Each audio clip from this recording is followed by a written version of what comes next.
Bueno, entonces continuando con la reseña, la semblanza del doctor Raúl Mora, desde hace más de una década viene trabajando sobre el tema de la literacidad, tanto en el contexto latinoamericano como en el contexto global.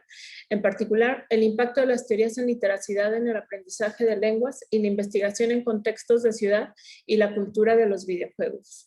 Temas que explora con sus estudiantes e investigadores en el Laboratorio de Investigación Literacies in Second Language Project. El doctor Mora es uno de los cofundadores del Transnational Critical Literacies Network y coeditor de The Handbook of Critical Literacies. El doctor Mora actualmente reside en Trondheim, Noruega, pero desde Escandinavia sigue comprometido con la promoción de Latinoamérica como el nuevo centro de conocimiento global sobre literacidad. Entonces, te voy a ceder la voz, Raúl, para dar inicio. Perfecto. Bienvenido. Muchísimas gracias. Entonces voy a compartir, voy aquí a ubicar el documento y listo. Entonces yo creo que ya todos y todas pueden ver bien. Sí. Bueno, entonces muy buenas tardes a los colegas en América Latina. Aquí ya van siendo, ya son las 0 horas del martes, pero igual por eso el asterisco en el 20, porque es 20/21. Muchas gracias a Patti, gracias a Mayra por siempre tenerme en cuenta para estos eventos que hace Litrali y que hace la Universidad de Guadalajara. Para mí es un honor siempre acompañarlos en estos eventos. Hoy pues presento la charla que se llama Literacidad como epistemología, argumento y metodología hacia una verdadera mirada de y desde el sur.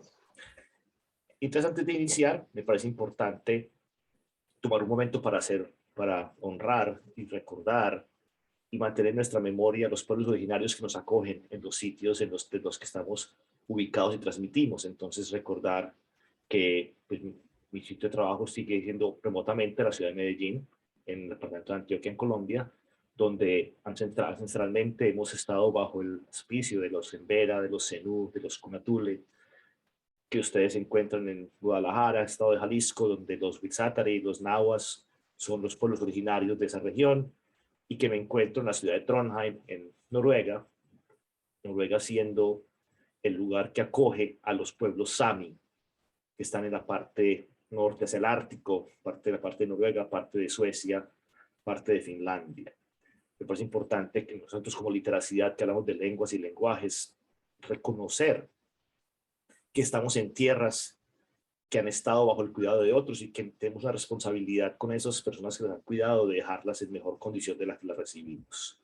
Entonces, con esto voy a presentar 6 puntos de trabajo, todos con el tema de la literacidad. Pues primero un poquitico de mi historia con relación al concepto de la literacidad, luego a los 3 puntos del título, literacidad como epistemología, como argumento, como metodología y pues como un poco modo de comentario poco casual. La parte de argumento y metodología fue que escribiendo la ponencia se me vino en mente un tema de Shakira, donde dice se me acaba el argumento y la metodología. Entonces digo, no es importante que no se nos acabe el argumento ni la metodología a la hora de trabajar literacidad. Y 2 puntos finales que son literacidad como resistencia y literacidad como globalidad. Entonces, primero que todo, ¿cuál es mi historia con el concepto de literacidad? Pues yo inicialmente, mi experiencia inicial fue como docente de lenguas durante muchos años, desde 1993. Yo llevo ya casi 30 años en la docencia, de unos 12 en la educación superior, y me encontré con el concepto de literacidad por esas cosas de la serendipia de que empecé a trabajar literacidad en Estados Unidos, pero me encontré el concepto más o menos en la época de mi tesis doctoral, en el momento que estaba haciendo unos giros conceptuales, pensando el asunto de la literacidad como parte de un continuo permeable, que fue un concepto que desarrollé en mi tesis doctoral, en el que trabajamos que operando en nuestros contextos hay 5 paradigmas, 2 que son los que llamamos paradigmas tradicionales, que son la alfabetización básica y cultural y la alfabetización funcional, y los más alternativos, que son la literacia crítica, los nuevos estudios y las multiliteracidades. Los pongo los 5 en un plano porque hay un flujo en esos conceptos. Es importante de sostener que esos conceptos están en flujo y están a veces en tensión y a veces en encuentros en ciertos asuntos, como todos buscan un ideal de un ser humano, que algunos es más un ser humano para el trabajo, otros más un ser humano de una postura más holística, más de la justicia social, pero digamos que los paradigmas todos buscan darle la posibilidad a las personas a través de las prácticas letradas de ser mejores cada día. Pero al meterme por literacidad, ¿qué pasa? Empiezo a hacer unas rupturas epistemológicas y axiológicas con la forma de ver el mundo. Una, que es la consecuencia de este cuadro, es dejar de pensar estos asuntos como esquemas binomiales y empezar a pensarlos como relaciones continuas y cíclicas, retomando las ideas de Paulo Freire sobre la relación cíclica e insoslayable que tiene la lectura y la escritura. Entender que yo necesito teoría para construir praxis, pero una praxis que no está polarizada en extremos, sino que está situada en una realidad de nuestros espacios, y que esa teoría, al ponerla a operar en los contextos, hay una alquimia que se convierte en praxis, y la praxis reforma, reconstruye, reinvita a la teoría. Y una relación, y pensar mi relación con los textos, en las que se parte de un principio que los textos no son neutrales, los textos generan dinámicas sociales, dinámicas de poder, dinámicas de equidad y a veces dinámicas de inequidad, y que por eso tiene un carácter político en el sentido de yo expreso mis ideas respecto al mundo, y que tienen un rol en esa construcción de mis mundos y los mundos de quienes me rodean, las personas que están conmigo, que son parte de mis entornos, que son parte de mis círculos, de esos espacios en los que yo opero. Y esto me lleva entonces al primer punto, que es pensar este tema de la literacidad como una epistemología. Y aquí donde, digamos, ha sido una de las luchas más fuertes para posicionar el concepto de literacidad, ha sido romper esos imaginarios de la relación que existe entre literacidad y la palabra literacy. Y entender que, digamos, la palabra literacy, cuando tú miras el trabajo que se ha hecho con las comunidades anglo, como un asunto epistemológico, es un continuo que está evolucionando permanentemente, y que en ese sentido es un término polisémico. La palabra literacy tiene múltiples significados respecto a la postura que yo asuma respecto al acto de leer y escribir. Pero otros idiomas tienen una relación distinta, en la que tienen conceptos que se alejan o se acercan a esas ideas, y lo que vamos viendo es que las comunidades de conocimiento en esos idiomas, en esas lenguas, van proponiendo alternativas para pensar los conceptos. Y es donde ahí aparece literacidad como una reescritura de corte epistemológico, en la que hay que reconocer que para llegar a la literacidad hemos tenido influencia del trabajo de otras lenguas, en particular el trabajo que se ha hecho en inglés y el trabajo que se ha hecho en el portugués. En el caso, digamos, los académicos brasileños han hecho un trabajo muy interesante que nos ha permitido también pensar las trayectorias que le queremos dar a este concepto.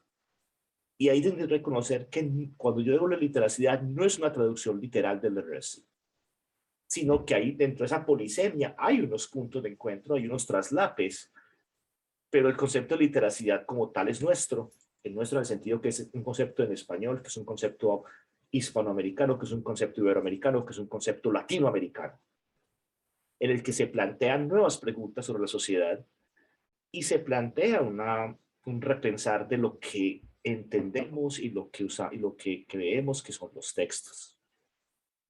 Entonces ahí tenemos unas preguntas cuando miramos eso de texto. Entonces, primero que todo, ¿qué entendemos por un texto? Cuando decimos texto, ¿qué texto estamos hablando? ¿Y de qué se compone? Es decir, nosotros cuando hablamos de un texto estamos hablando de solo las palabras, o estamos hablando de una cantidad de recursos de corte semiótico que hacen parte de los textos actualmente. ¿Cómo nos enfrentamos a esos textos? ¿Cómo llegamos a ellos? En el sentido de la lectura, en el sentido de encontrarlos, de buscarlos. ¿Dónde los vemos? Solo vemos textos en espacios académicos, solo vemos textos en espacios escolares o escolarizados, o pensamos que los textos existen donde haya seres humanos, lo que nos lleva a la pregunta de las relaciones que creamos con ellos. relaciones de una sola vía, relaciones de doble vía, relaciones dinámicas. ¿Quién decide qué es un texto? Finalmente, porque históricamente ha habido, eso es importante también de la postura histórica, que históricamente ha habido grupos que se han tomado la vocería de decir, eso es un texto que merece estar en un aula de clase, esto es un texto que no merece estar aquí por X, Y o Z, o esto no se puede ni siquiera llamar un texto por cualquier motivo a veces arbitrario. Y finalmente, ¿quiénes pueden crear textos? Porque, de nuevo, históricamente, los actos de la lectura y la escritura han sido restringidos a ciertas comunidades. Que en esta época es muy distinto, porque siempre cuento que esta es la época en la que la lectura y la escritura son asuntos que se han vuelto preocupación global. Es un periodo de la época, un periodo histórico muy interesante en el que el problema, digamos lo que llamamos el analfabetismo como fenómeno social, ha sido una preocupación de los gobiernos. Y que uno mira la historia hace 5, hace 100, hace 200, hace 300 años, hace 1000 años, no había esa preocupación. Es una época muy interesante para trabajar esos asuntos de la lectura y la escritura. Entonces aquí es donde también yo planteo que tenemos que mirar la literacidad como un asunto antropológico. Cuando hablo de que tenemos que mirar la literacidad como un asunto antropológico es entender que hay unos fenómenos que son históricos. Yo hago la pregunta, digamos la pregunta, aquí mientras estamos pensando, yo cuando trabajo con mis estudiantes, introduzco el concepto de literacidad, les hago una pregunta. ¿Ustedes cuándo leyeron por primera vez? ¿Y cuándo escribieron por primera vez? ¿Y ustedes dónde leyeron por primera vez? ¿Y ustedes dónde escribieron por primera vez? Y las preguntas de qué tanto leemos y qué tanto escribimos en nuestra sociedad actual. Y las comillas son intencionales. Porque yo a veces escucho la crítica a estas generaciones actuales que me dicen que esas generaciones son las que menos leen, son las que menos escriben. Cuando yo lo pongo en un punto de perspectiva histórico, yo diría que no, que estas quizás las generaciones que más leen y más escriben y que más acceso a textos tienen históricamente. Es importante esa perspectiva histórica y antropológica de mirar estos fenómenos como fenómenos a través del tiempo.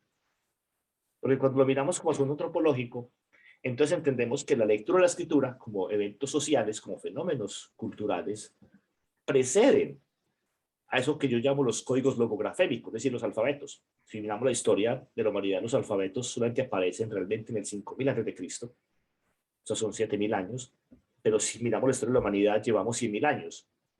Entonces, cuando tú pones la historia de la humanidad en ese continuo espacio de tiempo, empiezo a entender que primero que todo, esas lecturas de escritura como asuntos multimodales son parte nuestra, son parte de nuestra evolución. Y entiende uno que en ese momento histórico, algunas prácticas letradas son muy recientes. Es decir, nosotros decimos, los estudiantes tienen problemas con la escritura de textos académicos. Sí, la escritura de texto académico como un fenómeno social es muy reciente, es un fenómeno que realmente tú lo puedes empezar a ubicar con la revolución industrial. Sí, o sea, la universidad no tiene más de 1000 años, el fenómeno de la escritura como asunto, digamos, como asunto formal de la universidad es mucho más reciente. Entonces, como son eventos recientes en esa evolución del ser humano, aún estamos asimilando esos eventos. Entonces, por eso no es inusual, y me gusta este pequeño collage en el que yo pongo en la parte de arriba 4 ejemplos de pintura rupestre, y me encanta, uno de mis pues a mí me encanta Mafalda, como buen latinoamericano me encanta Mafalda, como latinoamericano que se respete, he leído a Mafalda, me gusta Mafalda y muero por Mafalda. Pero de todas las caricaturas, la que más me he identificado ahora de que trajo literacidad es esta. Esta caricatura es la que Guille se le arrima a la mamá y le dice, ¿no es increíble todo lo que puede tener adentro un lápiz? Y todas las paredes rayadas. Y quienes tienen niños saben que la pared es el primer espacio donde ellos escriben. La primera vez que se gravatea es en una pared, que se escribe. Se gravatea, pero que eso es escritura, es en una pared. Y yo siempre argumento, ¿por qué la pared? Porque es que tenemos 100.000, es porque eso está en nuestro ADN. En las paredes empezamos a escribir. Nosotros no empezamos a escribir en papel. Nosotros no empezamos a escribir en máquinas. Nosotros no empezamos a escribir artículos de cuartiluno, empezamos en las paredes. Esa evolución, esos procesos evolutivos no se rompen tan fácil.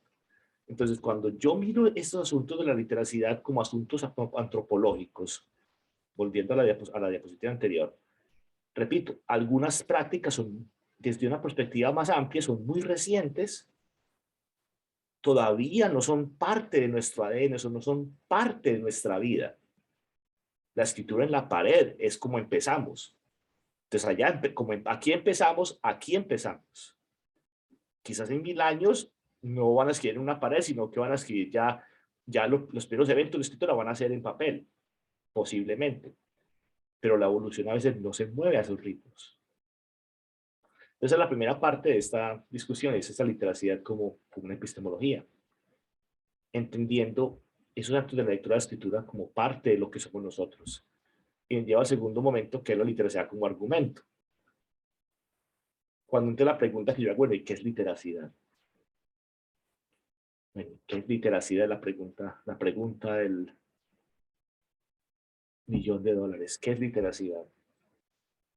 Cuando hablamos de literacidad estamos hablando de trascender una visión reduccionista del acto de leer y del acto de escribir, que a veces se limita a ciertos contextos, ciertos espacios. En particular, un autor británico, el fallecido Brian Street, hablaba en sus trabajos de la pedagogización de la literacidad, de las prácticas letradas. Si uno de los problemas que tenemos es la pedagogización de las prácticas letradas, es decir, que solamente la escuela es el único espacio en que se da, y no es deslegitimar la escuela, que quede muy claro, no estamos deslegitimando el rol de la escuela, sino que es importante ubicarlo en un contexto social mucho más amplio, y que esas visiones tradicionales son limitantes en términos de acceso. Entonces, cuando tenemos las prácticas de, los estudiantes leen cómics, cómics no es lectura, vaya a leer literatura, vaya a leer la literatura canónica. Escucha uno a veces diciendo, no, es que usted eso de mandar mensajes en un smartphone, eso no es un texto, eso no es una escritura. Digo, hay una escritura ahí. Entonces, cuando yo hablo de literacidad es salirme de estas visiones reduccionistas del acto de la lectura y la escritura. Yo personalmente defino literacidad como la interpretación y la creación de textos. Sigue siendo lectura y escritura, pero cuando lo interpretar textos, hablando de una lectura mucho más amplia del fenómeno de la lectura, cuando hablo de crear textos, hablando de una visión mucho más amplia de esa visión, a veces un poquito más sesgada que tiene la que llamamos de escritura, que tiene 5 posibles características. Es social y situada, es sensorial, multimodal, multidireccional, multi o pluricultural y multi o plurilingüe. Entonces vamos a desglosar cada uno de esos 5 elementos en esta siguiente parte. Cuando digo que la literatura social y situada, es entender que los procesos de literacidad, de interpretación y creación de textos, son lo que nos permite ser seres sociales. Es lo que nos permite ser parte de esos espacios sociales. Que aun si a veces tenemos esos eventos de manera individual, no son eventos aislados. Los procesos de lectura, de escritura, de interpretar y crear textos no son eventos aislados, son también parte de un entramado social.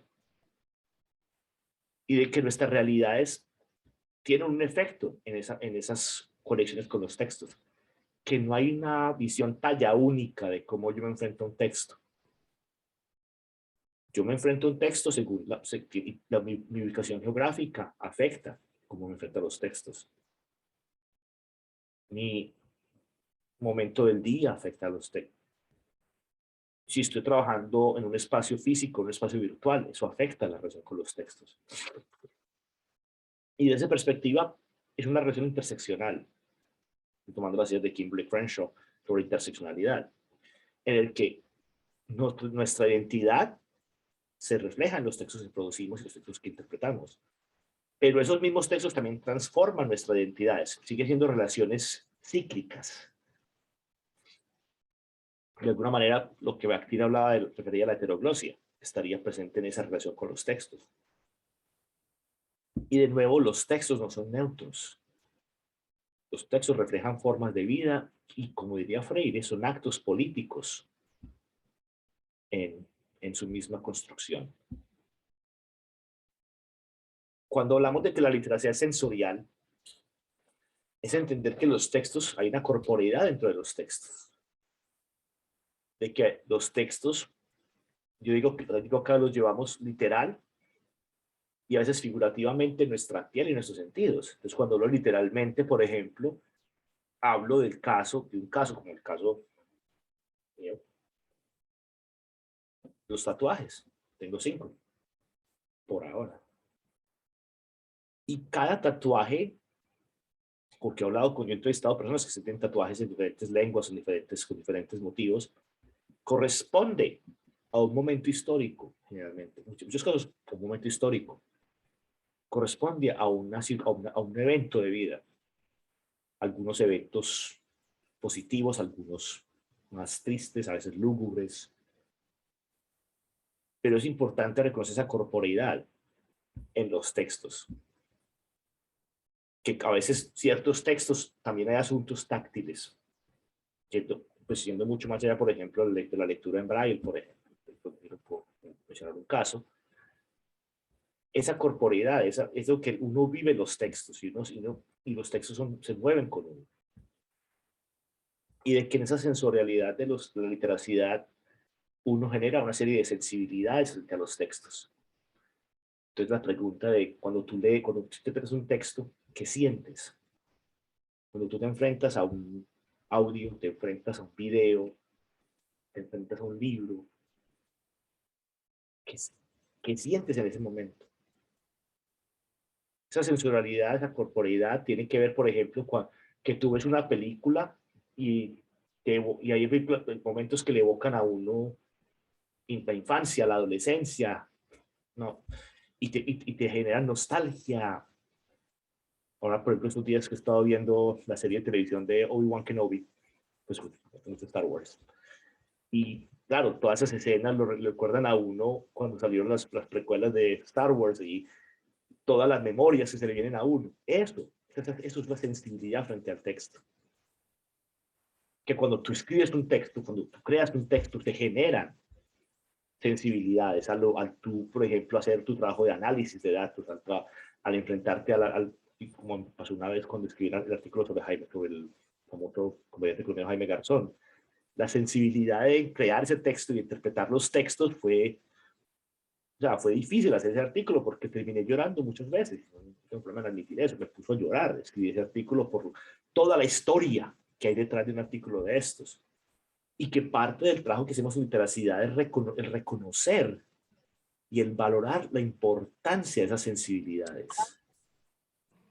Que enfrentarme a un texto es esto, es sentirlo, es también un acento táctil, sentir el texto y que el texto yo lo pueda trabajar con los 5 sentidos, así sea una lectura, y que a veces uno lee y al tú leer un texto se te evocan olores, se te evocan sabores. Eso es parte de esa sensorialidad de la literacidad. Y que no se puede desconocer la importancia de esa dimensión sensorial a la hora de enfrentar los textos. No se puede desconocer esa importancia de que el texto es una experiencia que uno la lleva, que uno la mueve.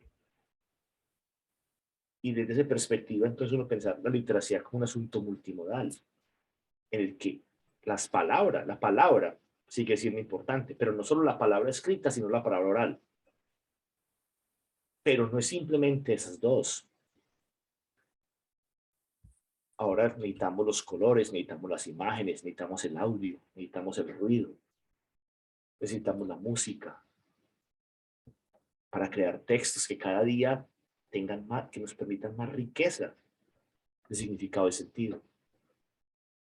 Desde la literacia, reconocer que siempre hemos sido seres multimodales y que somos textos multimodales y que somos multimodales por naturaleza. Cuando hablábamos de esas pinturas rupestres y de los medios de comunicación que utilizábamos previos a la existencia de los elementos logografénicos, era parte de esa multimodalidad. Y es importante, siendo muy claro, es que tampoco es decir que por es rechazar los textos monomodales. A veces son necesarios. Hay que darle su justo sitio dentro de un espectro textual. Y que es importante que el texto, el significado, el sentido son la clave.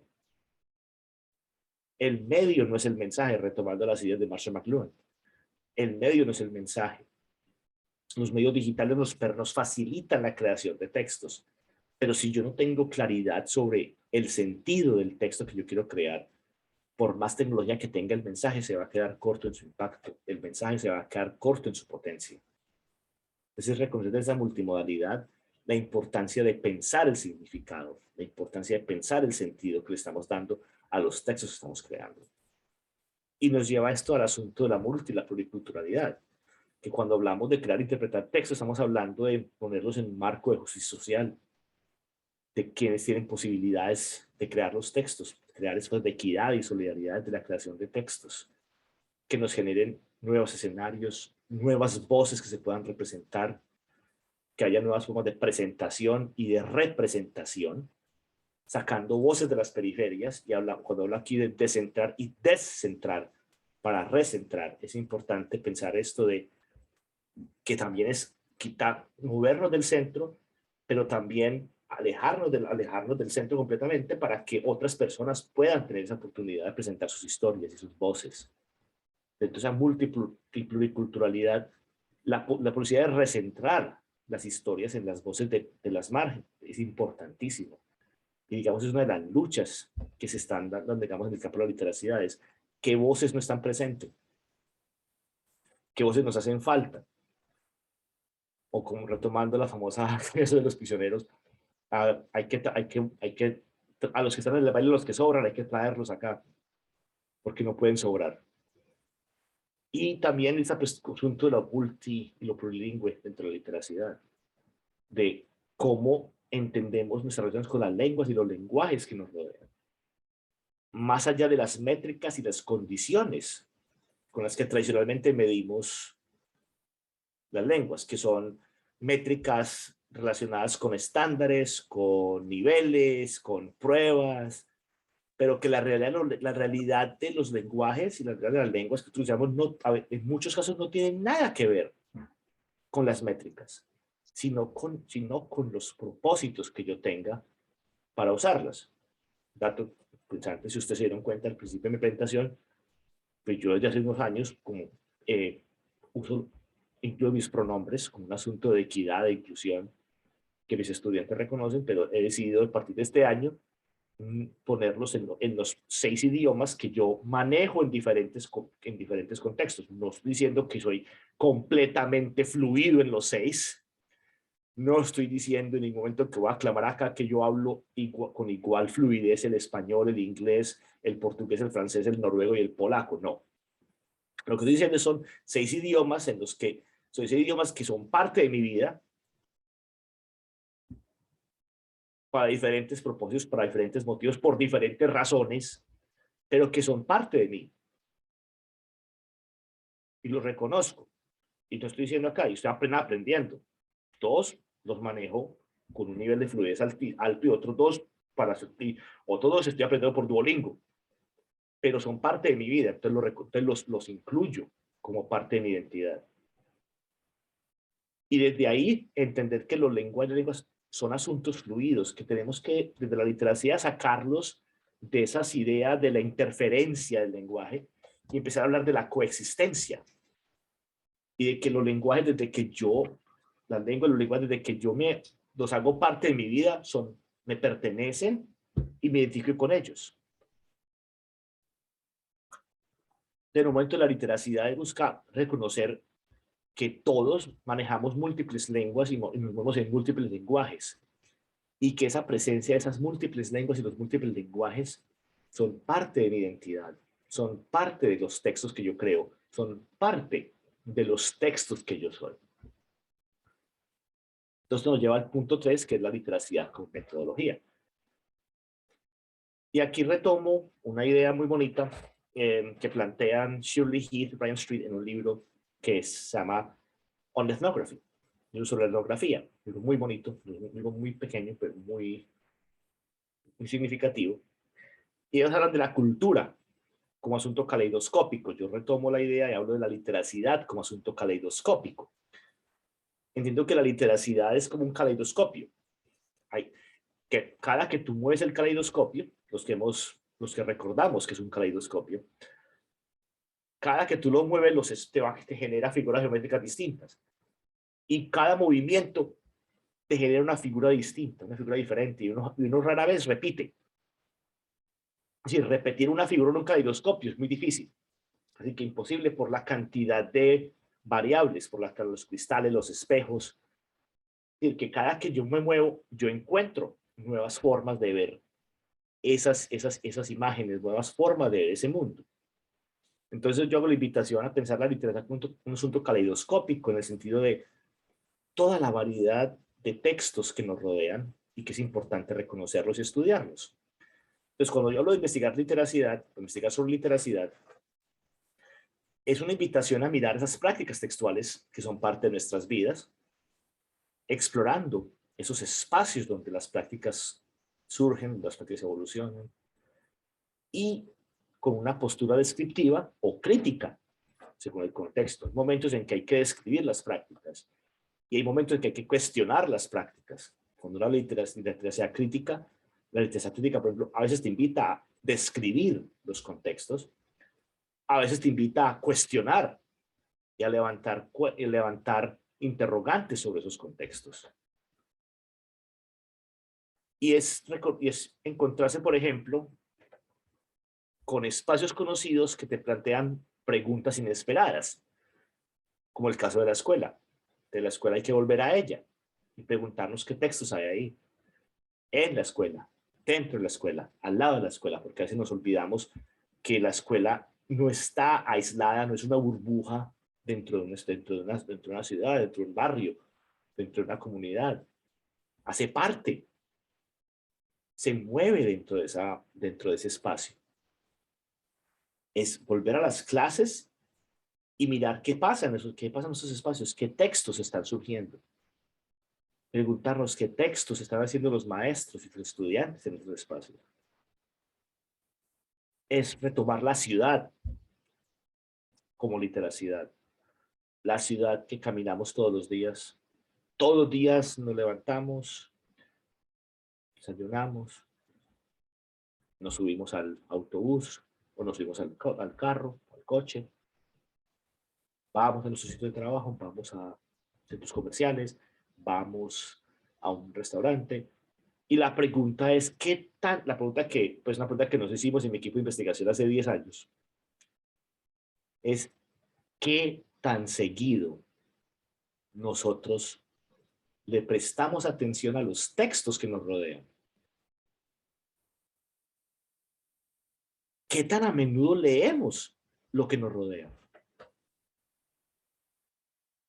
¿Qué tan a menudo leemos cosas tan mundanas y banales, en sentido teóricamente, como los nombres de las tiendas, los letreros en las tiendas, los letreros en los centros comerciales, las vitrinas, las vallas, los menús en los restaurantes? ¿Qué tan a menudo nos fijamos qué tiene la gente puesta en sus camisetas, qué mensajes portan en sus camisetas? ¿Qué tan a menudo prestamos atención cuando vamos en un metro, en un bus y escuchamos las conversaciones? ¿En qué idiomas están sucediendo las conversaciones? ¿En qué códigos se están generando esas conversaciones? Porque uno a veces dice, no, la ciudad no encuentras nada, no encuentras nada, como que no encuentro nada en la ciudad. La ciudad está llena de textos en muchos idiomas, no solamente en nuestras lenguas maternas, sino en otras, muchas. Lo que pasa es que hay que buscar, lo que pasa es que ahí la clave es que hay que caminar. No hay que darla por sabida, no hay que darla por contada. Lo mismo que con la escuela, no es creer que ya la conocemos porque ahí trabajamos o porque ahí vivimos o porque ahí estudiamos. Investigar literacidad significa cuestionar la obviedad de ciertos espacios que habitamos y tomarnos el tiempo de detenernos y mirar qué hay alrededor de nosotros. una pregunta que yo hago muchas veces cuando trabajo literacia con estudiantes es, ¿ustedes qué tan seguido leen lo que hay, por ejemplo, en un corcho, en una oficina? ¿Ustedes qué tan seguido leen los boletines o los avisos, los anuncios que hay, por ejemplo, en una vitrina en un supermercado? Los anuncios, los clasificados que ponen a veces en los supermercados, que ponen a veces en los corredores de una oficina, en los corredores de las escuelas.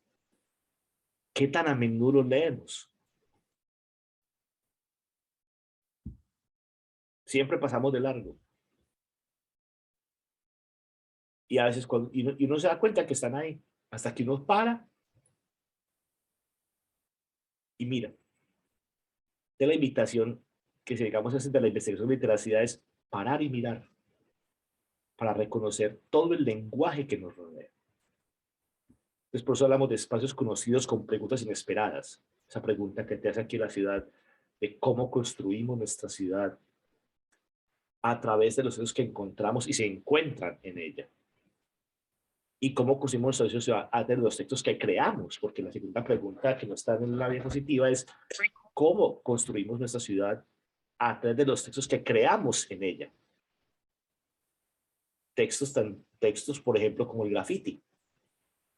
¿Cómo el graffiti construye una visión de ciudad?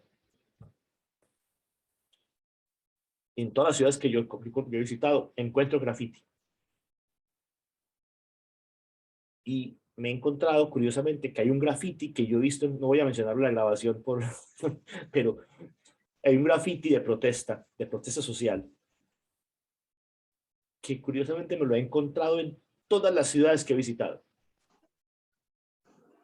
Y estoy seguro que si voy a Guadalajara me lo encuentro. O sea, pero tengo la certeza absoluta de que si yo paso una mañana completa dando vueltas por el centro de Guadalajara, lo encuentro. Aunque sea mínimo una vez. Mínimo una vez. Les dejo la escuela, les dejo la tarea para empezar, piensen cuál sería ese graffiti. Y también es pensar el asunto de los espacios digitales, de los espacios inesperados con preguntas conocidas. Es decir, lo contrario. Entonces, por un lado estaba los espacios conocidos con preguntas inesperadas y luego están los espacios inesperados con preguntas conocidas. Entonces, los espacios inesperados, por ejemplo, son los espacios digitales. La cultura de los videojuegos, la cultura del fandom, las redes sociales. Donde nos vamos a preguntar, oiga, ¿qué prácticas aparecen en esos espacios digitales? ¿Qué prácticas en literacidad encontramos en los videojuegos? Desde esa multi y plurilenguaje, el asunto de los múltiples lenguajes, del pluri y el multilingüismo. Lo plurilingüe y lo multilingüe, que por ejemplo son los videojuegos. Lo plurilingüe y lo multilingüe, que son las comunidades de fans o las redes sociales. ¿Qué prácticas encontramos ahí? Y qué nuevas textualidades se generan en esos espacios, qué nuevos propósitos para manejar lenguas, para aprender lenguas, para usar las lenguas, van surgiendo en esos espacios. Y luego el asunto de las comunidades, tanto físicas como virtuales como híbridas. Híbridas tanto en el sentido de lo físico y lo virtual, como de lo personal y lo privado, de lo social y lo individual. Y cómo al reconocer esas comunidades encontramos posibilidades de crear literacidad. Caso concreto en las investigaciones que hemos hecho con mis estudiantes en la universidad es mirar, por ejemplo, las comunidades de práctica de lengua que surgen en las ciudades. Y comunidades que surgen no necesariamente por iniciativa de las instituciones de educación superior, las universidades, sino grupos de personas que deciden congregarse en un café, congregarse en un bar, congregarse en un hotel para practicar lenguas, para hacer intercambio de lenguas. O el tipo de discursos que van surgiendo sobre la ciudad en múltiples idiomas, en múltiples lenguas. Y cómo eso nos permite entender cómo la gente está usando la literacidad para crear otras posibilidades de comunidad, otras posibilidades de ser, otras posibilidades de vivir. Y en ese sentido, una de las opciones metodológicas para hacer investigación de la etnografía. La etnografía, los estudios de corte etnográfico, incluso que todo tiene un valor histórico. La etnografía ha sido uno de los enfoques, metodologías y epistemologías claves en la forma en cómo hemos conseguido la literacidad. Muchos de los estudios clave que tuvimos en los 60, los 70, los 80 fueron estudios etnográficos. Y los estudios etnográficos, lo primero que hacen es que validan la experticia de los investigadores.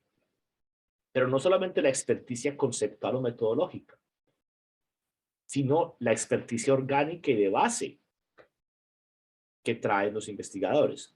Es decir, casos concretos, si yo voy a trabajar el asunto de la ciudad y quiero entender las prácticas de la ciudad, si yo quiero entender, por ejemplo, esos espacios inesperados, videojuegos, fandom, redes sociales, tengo dos opciones. Me meto desde mi experticia metodológica sin conocer estos espacios, o me traigo expertos en videojuegos, en fandom, en redes sociales, los entreno metodológicamente para que me ayuden con el trabajo de campo. Si yo quiero entender los videojuegos, pues primero que todo debo jugarlos. Pero hay una parte que no es simplemente jugarlos, es, por ejemplo, es entender desde esa postura etnográfica, desde esa experticia, es entender que hay partes de lo que es ser un gamer que solamente un gamer me puede ayudar a encontrar la lógica. Entonces yo aprovecho esa experticia. Si yo quiero explorar espacios de fandom, los espacios de las comunidades de fans, lo más sensato que yo puedo hacer es buscarme estudiantes que sean parte de esas comunidades de fans y me ayuden a navegar las interacciones sociales que se dan en esas comunidades de fans. Entonces también esa experticia de los investigadores es también reconocer la importancia de ser aprendices. Aún desde las posturas, aún desde la experticia conceptual y metodológica, es ser capaces nosotros de reconocer que en ciertos elementos nosotros somos los aprendices. La investigación que yo he hecho sobre literacidad en segundas lenguas con mis estudiantes, hay espacios en que yo admito, ustedes son los expertos, ustedes son los que andan en la calle, ustedes son los que están en los clubes, ustedes son los que juegan videojuegos. Estoy dispuesto a aprender de ustedes, ustedes son los expertos y los expertos en ese tema. Y es entender también que para hacer, digamos, el trabajo etnográfico nos permite meternos de fondo, nos invita a meternos de fondo en esos contextos. Yo no puedo estudiar la literacidad de forma remota. La única forma de entender la literacidad es explorando los espacios, hablando con la gente en esos espacios, caminando esos espacios. Es decir, reconocer lo situado, como nos invitaba Brian Street, lo situado de la literacidad. Cuando yo camino las calles de cualquier ciudad, esa relación con las calles me va permitiendo entender cómo la literacidad crea esa ciudad. Y a medida que yo, digamos, en el caso de aprender una lengua, cuando uno está aprendiendo una lengua, el adentrarse en esa lengua, entre esos espacios, me permite que la ciudad se vea distinta. Hay otra área muy interesante que hemos tenido trabajando con mis estudiantes, que es el tema de la geosemiótica y la literacidad. Cuando hablamos de la geosemiótica, hablamos de esto que es el estudio de múltiples discursos en espacios particulares. Es decir, cómo dentro de una ciudad la gente utiliza o la gente interactúa con los textos. A veces nosotros pensamos, sobre todo en el caso de segundas lenguas, por decir una particularidad, que en las lenguas en una ciudad es un asunto uniforme. No, no es uniforme. Hay diferentes tipos de interacciones, elementos visuales y la ubicación. Uno encuentra textos en todas partes, pero es importante, cuando yo voy a ciertos sitios, voy a encontrar, también ser capaz de caracterizar qué tipo de textos voy a encontrar, qué tipo de interacciones sociales voy a encontrar a partir de los textos. De la geosemiótica, digamos, como una metodología de explorar los espacios físicos me invita a moverme y a reconocer que las prácticas de literacia no son uniformes, sino que dentro de espacios que conocemos o que creemos que conocemos, como la ciudad, nos encontramos con esa variedad. Y reconocer esa variedad desde lo geográfico, desde lo físico. Y dentro de la literacia también hay una dimensión personal. Cuando estamos hablando de nuestras narrativas personales, lo que hablaba inicialmente del tema de los tatuajes. Detrás de cada tatuaje, por ejemplo, hay una historia.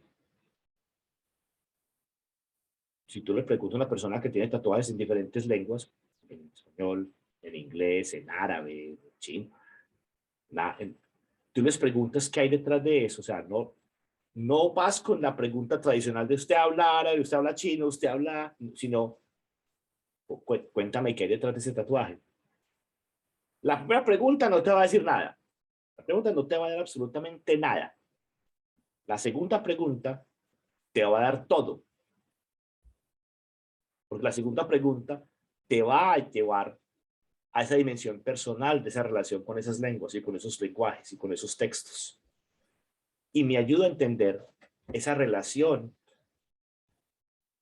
con esas lenguas y lenguajes como parte de mi vida. Entonces, donde, digamos, he utilizado elementos de la etnografía física, virtual y digital, la autoetnografía como ese mirarme a mí en relación a los otros, y esa dúo o la dietnografía como esos encuentros y desencuentros que son parte de ese diálogo con las personas que me rodean.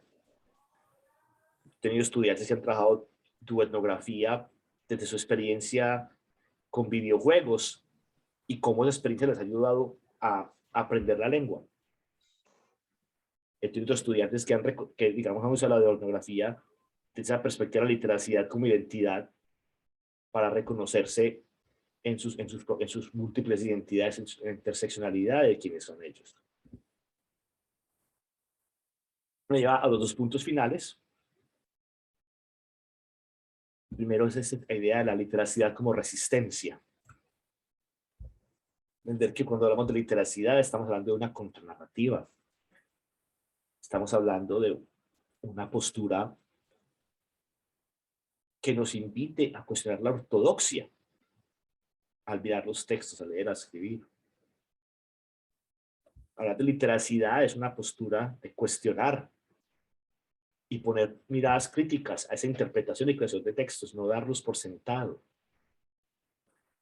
Pensar esas otras formas de expresión que trascienden lo que conocemos y crear los espacios para otras voces. Es importante cuando hablamos de la literatura como contranarrativa, cuando abrir espacios para otras voces no es hablar por otros, sino desde nuestras posiciones, digamos, desde nuestro trabajo como académicos, como investigadores, crear, buscar que se abran los espacios para otras voces que no hemos escuchado hasta ahora y que es urgente que las escuchemos y queremos crear una real diversidad de prácticas del lenguaje. Entender la literacidad como pedagogía. Mirar esas teorías, eso es literacia crítica, la multimodalidad, la literacia digital, los nuevos estudios de literacidad, las multiliteracidades como posibilidades de praxis. Pero esa praxis en la que no vamos a decirle a los malos y las maestras qué hacer con la teoría, sino que les damos la teoría. Les damos la teoría para que ellas y ellos vayan a sus aulas y con sus estudiantes exploren esas posibilidades.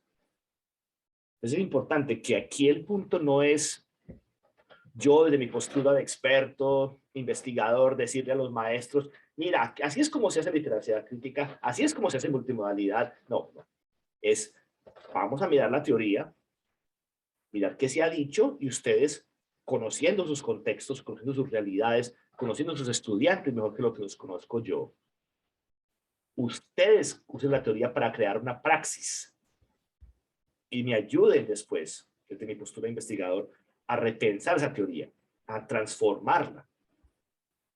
entendiendo que la escuela y la ciudad son simbióticas. Yo no puedo pensar la ciudad sin pensar la escuela, y no puedo pensar la escuela sin pensar la ciudad. Son dos momentos y son dos espacios con sus características, sus edificios, sus edificaciones, cierto tipo de muebles, pero siguen siendo parte de una comunidad grande. Entonces las ciudades, las escuelas no están separadas, son parte del mismo espacio, del mismo campo. Y pensar la literacidad como un asunto nuestro, y ese nuestro se refiere a Latinoamérica, a Iberoamérica, al sur global. De nuevo, y reitero esto con vehemencia, la idea de literacidad jamás ha sido una traducción del literacy. Se inspira en el trabajo que se ha hecho en esa área, digamos, en las comunidades en 40, 50 años, ¿sí? Se inspira. Hay que reconocer un trabajo que se ha hecho en diferentes partes del mundo durante 40, 30, 40, 50 años. No lo podemos desconocer. Hay que conocerlo. Y al conocerlo, nosotros los que trabajamos literacia en América Latina hemos creado nuestra versión y nuestra visión sobre la lectura y la escritura. Hablar de literacia es hablar de nuestra región, es hablar de, esta es la versión latinoamericana de cómo entendemos los actos de leer y escribir y cómo los vemos.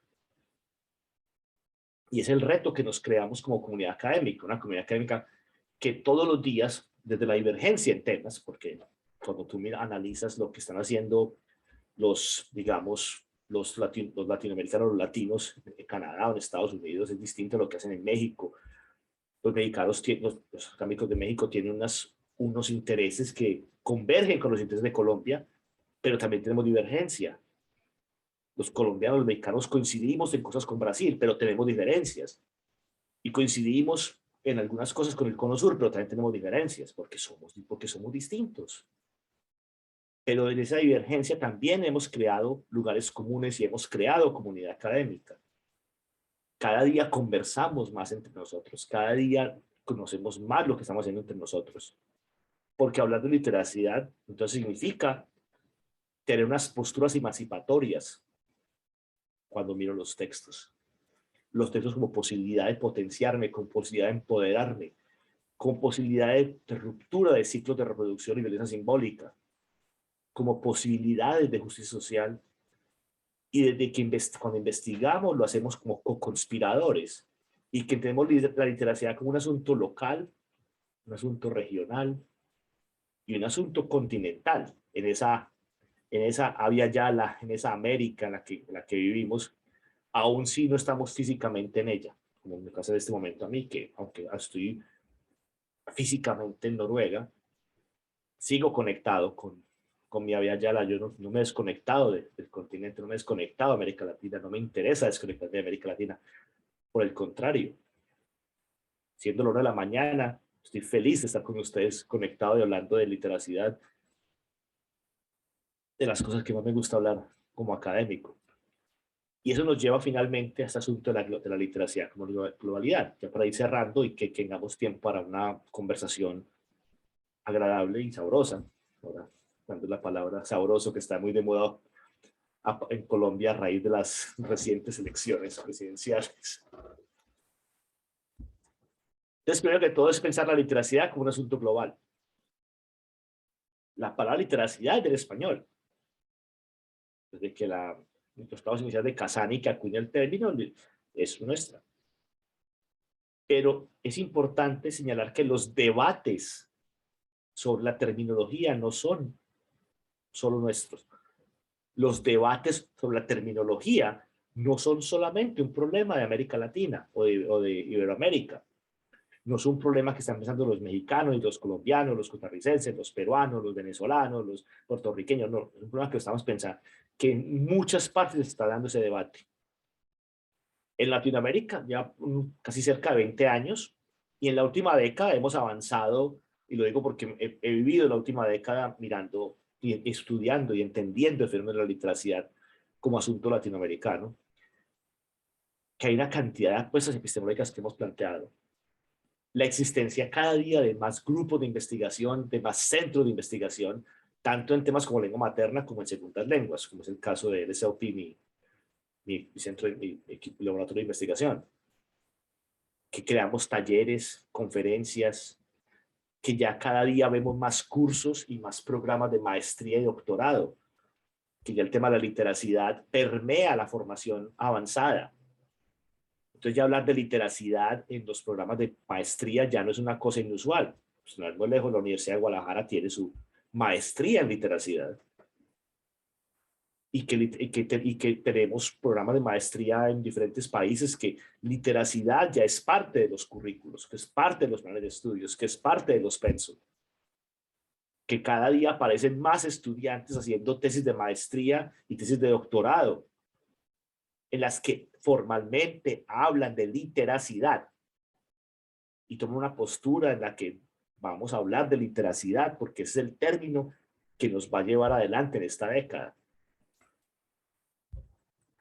Que es distinto al mundo anglo. El mundo anglo, repito, tomó una decisión de mirar literacy como un continuo que tiene desde la visión tradicional hasta la visión progresista de justicia social, otras lenguas, como es el caso del español, el portugués, el francés, el alemán, el polaco, como recientemente tuve la oportunidad de estar haciendo un trabajo de investigación en Polonia con estudiantes en una universidad, y me di cuenta de eso, que existen los múltiples términos y que inicialmente se tratan de adaptar las ideas a los términos existentes y luego se dan cuenta que hay ciertos asuntos que los términos existentes no dan cuenta.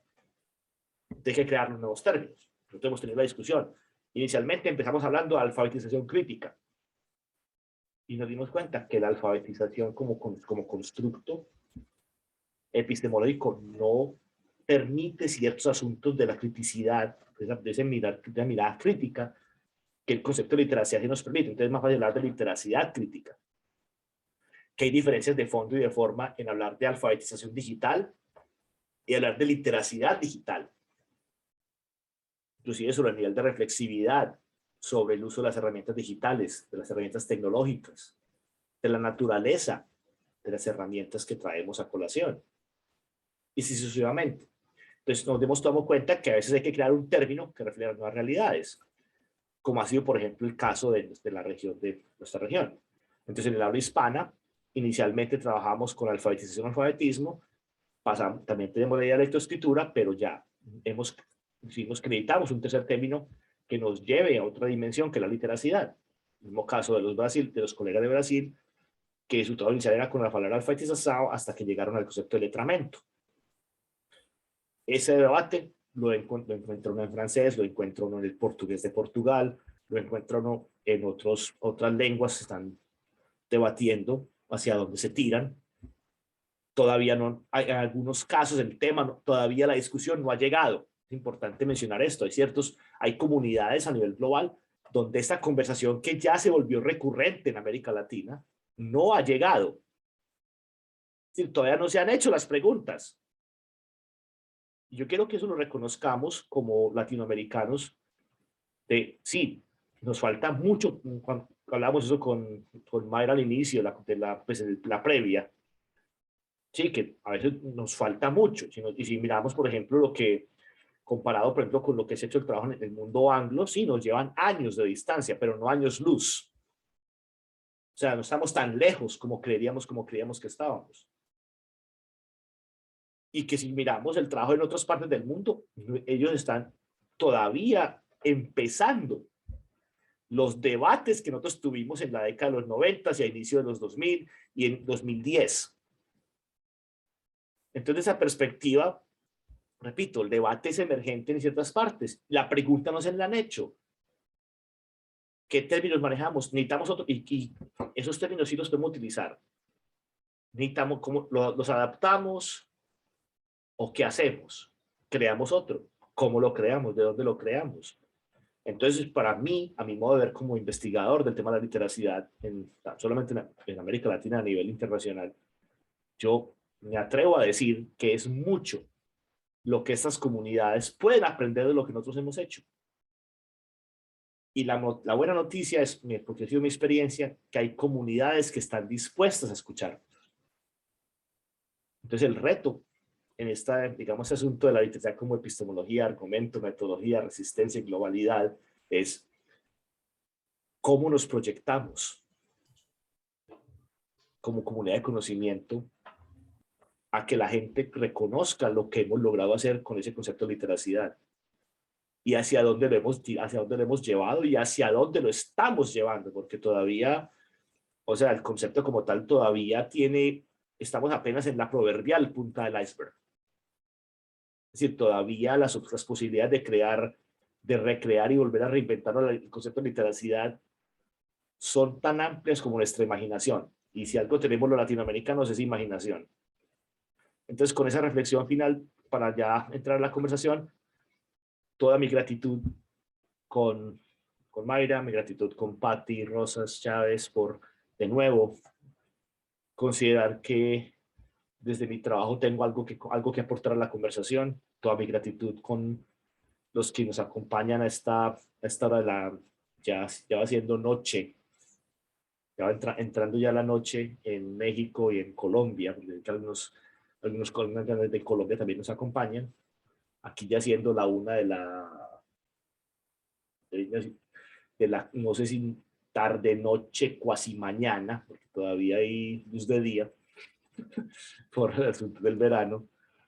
Quiero toda mi gratitud por su presencia y ahora me hace mucha ilusión la conversación que podamos tener después de esta presentación.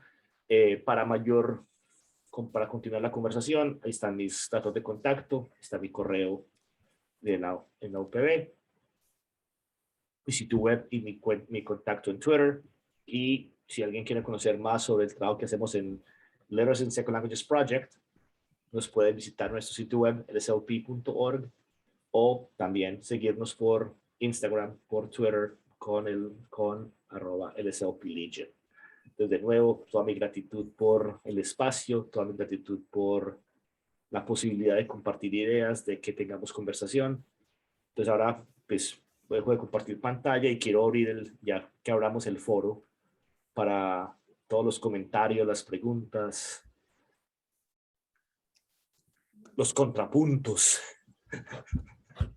Como decía, perdón, porque siempre me gusta mucho, soy un seguidor, pues yo soy un seguidor de Pierre Bourdieu desde muchos años he usado a Pierre Bourdieu como mis autores de cabecera, y me encanta siempre lo que decía Bourdieu, que decía: lo mejor que puedo hacer con mi teoría es cuestionarla, lo mejor que puedo hacer con mi trabajo es hacerle preguntas. Entonces, si también hay contrapuntos, fenomenal. Entonces, de nuevo, muchas gracias por la oportunidad, Mayra. Muchas gracias, doctor Raúl, por la conferencia, ¿no? Creo que han sido muchos puntos interesantes los que se han abordado. Bueno, yo más bien, no sé si alguien tiene alguna pregunta, puede levantar la mano o abrir el micrófono directamente. Por lo pronto aquí ya hay un comentario de Irma, ¿no? Que dice que me parece muy enriquecedora su presentación, muy explícita, y agradece su sencillez al doctor Raúl. Bueno, y también Irma nos está diciendo que qué lecturas le puede recomendar para trabajar la literacidad y el arte. Uy. A ver, es que en este momento sí, yo creo que es ya por la hora me está traicionando, pero sé que hay gente que lo ha trabajado. En particular, sé que hay dos autores que son de Estados Unidos, que son Peggy Alberts y Jerry Harstey, han trabajado mucho ese tema. Entonces, si me escribes un correíto, con gusto te comparto materia, te comparto lecturas. Pero sé que en Estados Unidos particularmente, Peggy Alberts y Jerry Harstey han trabajado el asunto de esa intersección entre la literacia y el arte. Hay un artículo, también está en inglés, que fue la conferencia de Larry hace 2016 en Nashville, que hicieron un panel en el que cinco expertos analizaron una obra de arte desde la multimodalidad. El texto lo tengo también, te lo puedo pasar después si me escribes un correíto. Va, muchas gracias, Raúl. ¿Alguien más? ¿Tiene algún comentario o algo que quisiera hablar? Bueno, está usuario de Zoom y el doctor César Correa. Y hay una pregunta inicial de Michelle en el chat a Mayra. Sí, Michelle dice, en el trabajo que se ha hecho en Latinoamérica desde su perspectiva, ¿qué tanto se ha basado en mirar a los docentes como agentes de literacidad contra alfabetizadores? Qué buena pregunta, muchas gracias, Michelle. La respuesta es que ¿cuántos han avanzado? Se ha avanzado bastante.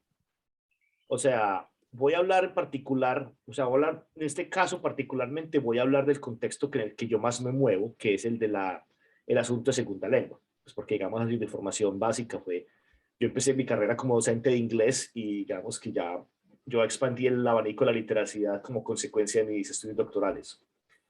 Pero mirando, por ejemplo, la evolución de los trabajos que hemos visto, por ejemplo, en esos temas y cómo hemos logrado que los estudiantes se salgan de los temas clásicos de cómo mejorar la comprensión lectora y cómo mejorar la escucha, que eso es un asunto de alfabetismo, más de alfabetización, a empezar a hacer preguntas de cómo meter la multimodalidad en las aulas de clase en una escuela pública, de cómo meter la literacia crítica a trabajar con estudiantes de preescolar, o estudiantes de primer, segundo grado, de que ya tenemos trabajos que están mirando esos asuntos de la literacidad crítica mediática y cómo trabajar con los estudiantes esa mirada crítica que se le tiene que dar a los medios.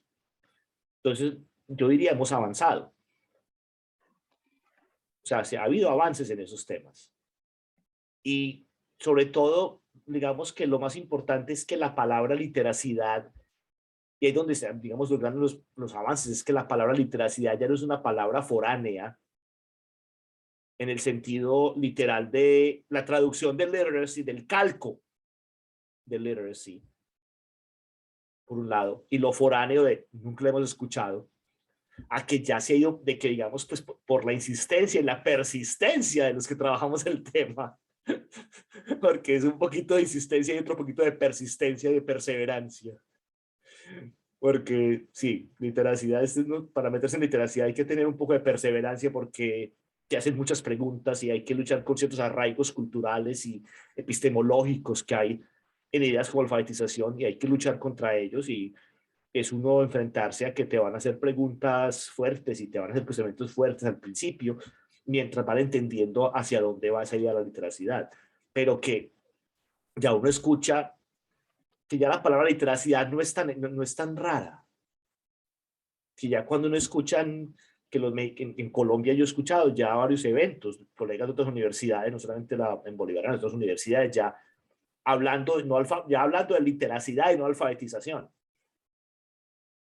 Es decir, se ha logrado que con la insistencia y la persistencia, ahí sí de nuevo, como dice aquel refrán popular, la constancia vence lo que la dicha no alcanza. Es eso, hemos logrado, o sea, es meter la palabra dentro de los imaginarios y a medida que va entrando la palabra, se va logrando esa posibilidad de que los docentes sean como agentes de literacidad. Desde esa perspectiva, sí, que esa idea, o sea, como lo pones ahí, eso ahí tiene un trasfondo epistemológico muy potente. Es decir, yo me veo como agente de literacidad o me veo como alfabetizador. Es decir, yo me veo como decía el decano de mi universidad, como gestor de currículum, operario del currículo, la palabra que usa mi decano, el profesor Guillermo Echeverry. Él habla de la palabra operario del currículo, me encanta ese concepto que él utiliza. O nos vemos como generadores intelectuales que están generando transformación desde los conceptos. Entonces, verme como agente de literacidad es verme como un agente, también como un agente provocador. O sea, también es esa postura de ser un agente provocador. Pero es importante, o sea, sí se ha logrado. Hay que seguir trabajando porque de todas maneras porque digamos el concepto de alfabetización tiene unos arraigos históricos muy fuertes, lleva mucho más tiempo en el imaginario, entonces es difícil, esos imaginarios para irlos cambiando se requiere un trabajo fuerte y trabajar desde la base también. Digamos que los estudiantes de pregrado vayan reconociendo eso y a medida que ellos ya van llevando, también van moviendo esas cadenas. Entonces la respuesta es, se ha avanzado, pero falta ahora hay mucho por hacer, pero el terreno es fértil, que esa es la, digamos, la buena noticia. Y gracias por tan linda pregunta, Michelle.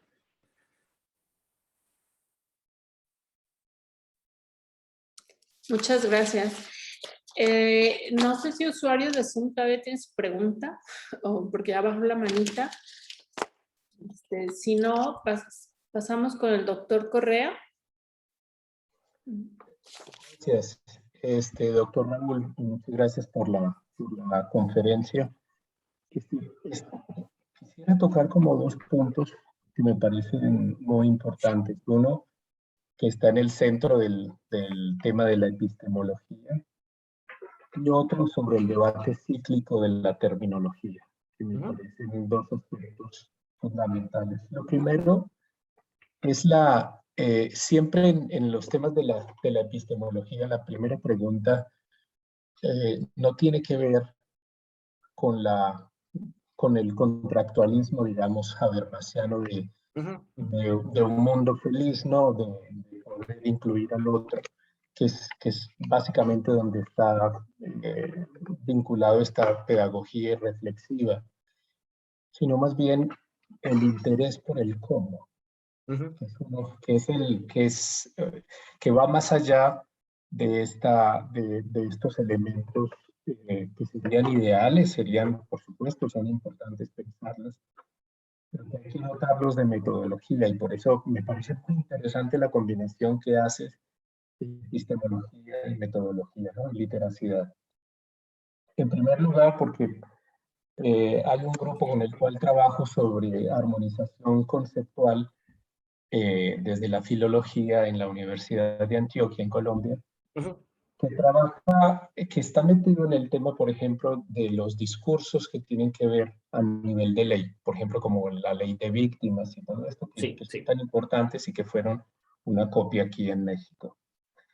Entonces me parece que este tema de la armonización conceptual trae un elemento epistemológico que obviamente es de debate, que es identitario, pero que me parece que no es, que puede ser en principio reivindicatorio. Es decir, claro, si no estoy en el juego, tengo que alzar la mano para poder. Si juego un juego sin cartas, tengo que protestar porque quiero tener las cartas, ¿no? Entonces, me parece, lo que quisiera dejar sobre la epistemología, porque puede ser un diálogo muy amplio, es el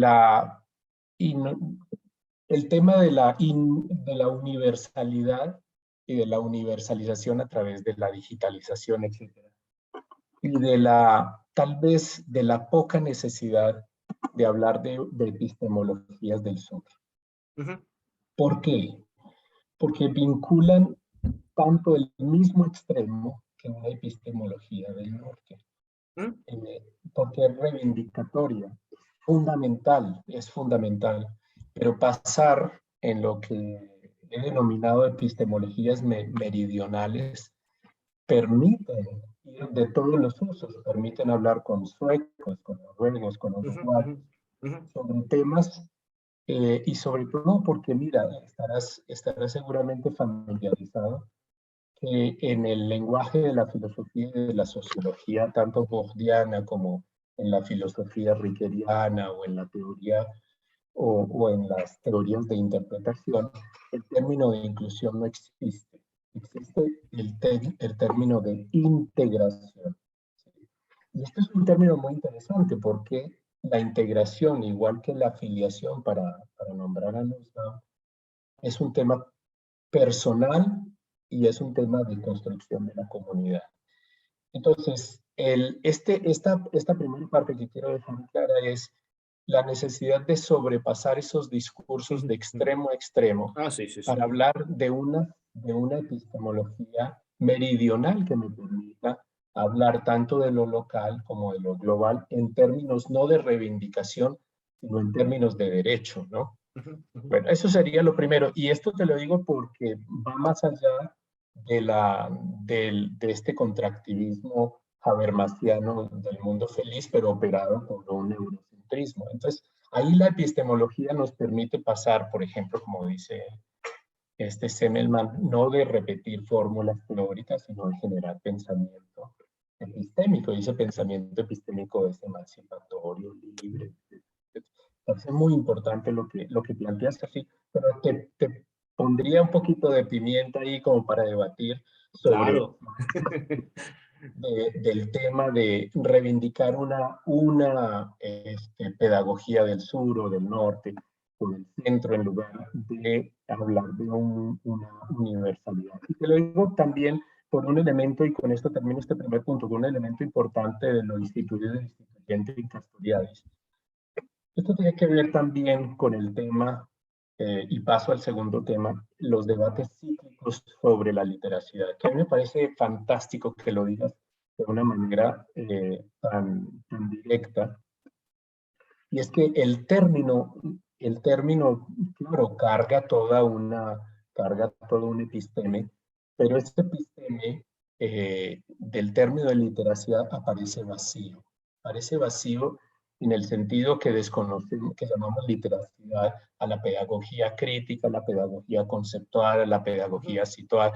Pareciera que en Latinoamérica el término de literacidad colmara todo el ambiente de la pedagogía formal, o sea, después de más de 300 años de, de desarrollo de conceptos de la pedagogía o de la pedagogía conceptual. Entonces me parece que el debate no está ahí. El debate empieza por la polifonía en casa. Empieza por una polifonía de que la literacidad es un elemento de la pedagogía crítica. Para mí es claro Sí. que la pedagogía crítica aloja la literacidad como una vía metodológica para generar justicia social, etc., para leer el mundo, etc. Entonces, es importante, por ejemplo, como cuando se pensaba la educación y como el pensamiento que tienen los franceses en ciencias de la educación, de pensar de una manera polifónica desde casa para poder tener esa epistemología que yo creo que lo dejaría ahí. Solamente plantearía dos términos que me sirven mucho. Yo soy pedagogo, pero me sirven mucho la filosofía y la sociología para esta clave educativa en el término de diégesis y mímesis, ¿no? Esta diégesis que es capaz de salirse de los discursos para debatir y de las doxas que tú muy bien lo planteabas. Y esta mímesis que es una copia, excepto en Aristóteles y después lo que hace Riquet, pero una copia de lo que hacen otros. Entonces también eso de atrasado o no atrasado es como una dislocación del verdadero debate que hacemos. ¿Qué nos planteamos nosotros, por ejemplo, como formación situada? Y lo último, por un vacío que yo veo, y lo planteas muy bien, doctor, sobre el término de texto y discurso. Pero en la mitad de texto y discurso está el relato, ¿cierto? Y este elemento del relato que está en la narrativa nos da muchas pistas para las polifonías textuales, etc. Porque siempre hay alguien que tiene un pretexto para hablar, un pretexto para legislar, un pretexto para oprimir, un pretexto para, ¿no? Como son las normas, etc. Entonces serían como esos tres puntos. Uno, una epistemología que está basada en una polifonía de casa y no una polifonía mimética, para decirlo claramente. Lo segundo, un debate bizantino de la literacidad en lugar de ver los rasgos que tiene dentro de la pedagogía crítica una vía metodológica de tipo antropológico, porque la literacidad tiene una carga enorme en la filosofía antropológica. Seguramente a eso te referías cuando hablabas de la teoría. Bueno, tú no lo decías, pero seguro ibas hacia la teoría de los textos. Y un tercer elemento que tiene que ver precisamente en vincular en el texto todo lo que pasa en una teoría del texto, la hermenéutica y la fenomenología. Yo sé que tu conferencia es abierta y la agradezco enormemente porque pone precisamente en debate todos estos aspectos que vinculan un proceso de literacidad más allá de la vía metodológica y que le dan un episteme donde podamos dialogar sobre cómo se hace lo formativo desde una vía metodológica. No sé, perdona la amplitud. No, primero que todo, agradezco la pimienta. La pimienta, no, es importante. O sea, cuando dices que pongamos la pimienta, sí, pongamos la pimienta. Pues no voy con el tabasco porque hasta allá no me dan las papilas. No, entonces hasta allá no llego. Las papilas no me dan hasta ese nivel. Pero entiendo a dónde vas. O sea, estoy de acuerdo o sea, primero que todo, eso me parece importante esos debates porque es que la idea aquí no es, aquí la idea, bueno, cómo seguimos enriqueciendo ese concepto que es nuestro, o sea, que un concepto que estamos forjando desde esas epistemes en Latinoamérica, cómo lo enriquecemos colectivamente. Entonces ahí es donde las preguntas que tú planteas son importantes. Yo diría, sí, yo no puedo, o sea, cuando yo hablo del asunto de la literacidad y lo digo la visión pedagógica, es reconocer los nexos que existen entre la literacidad y la pedagogía crítica, no se pueden desconocer, porque, digamos, históricamente, digamos, hay un punto de conversación del trabajo de Paulo Freire. Punto. Entonces, el caso, digamos, Freire le da basamento tanto al trabajo en literacidad como al trabajo en pedagogía crítica, no puedo desconocer las dos. La pedagogía crítica nos invita a repensar todo ese asunto de la escuela y la escolaridad, y la literacidad en unas dimensiones nos invita a pensar cómo desde esas prácticas vamos repensando la escuela y la escolaridad. Es decir, no hay, o sea, y los traslapes están en la literatura misma. Mucha gente que ha trabajado literacidad ha escrito su pedagogía crítica y viceversa. Entonces, digamos que no es que desconocer esos nexos no tendría ninguna lógica. Sería antes quitarle potencia al trabajo en literacidad. Entonces, estoy completamente de acuerdo en que ese nexo existe y que ese nexo hay que explicitarlo.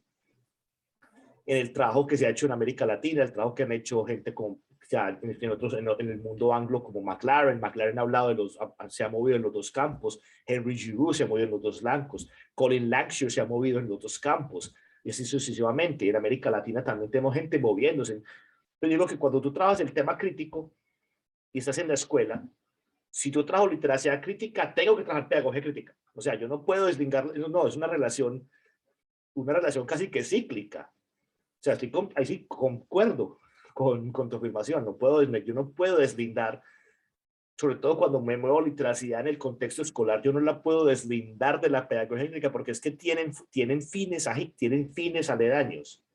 Entonces, ahí concuerdo en ese punto. En el punto ese de las epistemologías, de acuerdo también en el sentido de, sí, hay que ir trascendiendo la epistemología del sur. Me gusta esa idea de las epistemologías meridionales, porque es que a veces hemos pensado la epistemología del sur como un rechazo al norte, y es donde yo no concuerdo. Que a veces hemos pensado la epistemología del sur como una epistemología ni siquiera reivindicatoria, sino reaccionaria, que así me preocupa cuando se plantea la epistemología del sur como reaccionaria más que reivindicatoria.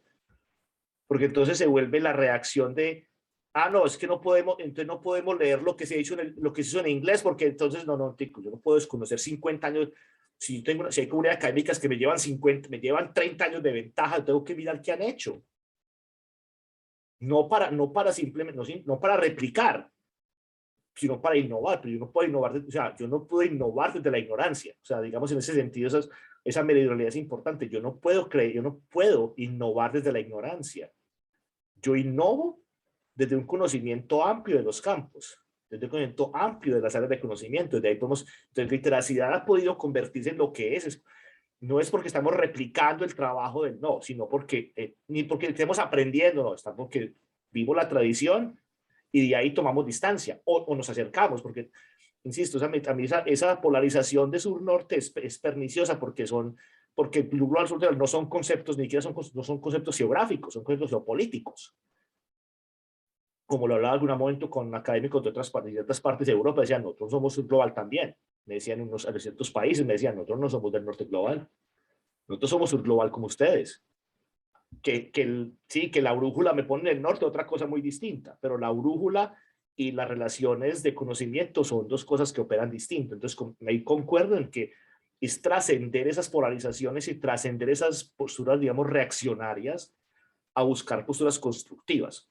O sea, ahí digamos que no veo, no, o sea, concuerdo me parece importante ir encontrando esas convergencias, digamos, que a medida que vamos presentando estas ideas en estos foros, planteemos, le encontremos más aristas a una cosa que digamos para mí es una figura, yo lo considero una figura geométrica, una figura de múltiples, con muchas aristas, y que faltan muchas aristas por encontrar. Entonces los debates son más que bienvenidos, son necesarios. A ese sentido, los debates son necesarios si queremos realmente construir si queremos solidificar, no construir, solidificar esa comunidad de conocimiento que se está creando en torno al tema de la literacidad. Y sobre todo importante digamos, esos semáforos, esas señales de alerta de, ojo, no podemos olvidarnos de la parte de la pedagogía crítica, no podemos olvidarnos de esto. Eso es importante, me parece, digamos, esos llamados que haces en esa reflexión y esa casi que esa respuesta, una respuesta a la conferencia, porque eso es lo que fue una respuesta a la conferencia, hace unos llamados urgentes, que me parece que sí, que parece que es que quien escuche la grabación debe atender esos llamados. El que se quiera meter por literacidad tendrá también que no solo escuchar, digamos, la propuesta, sino atender los llamados que hacías en tu respuesta.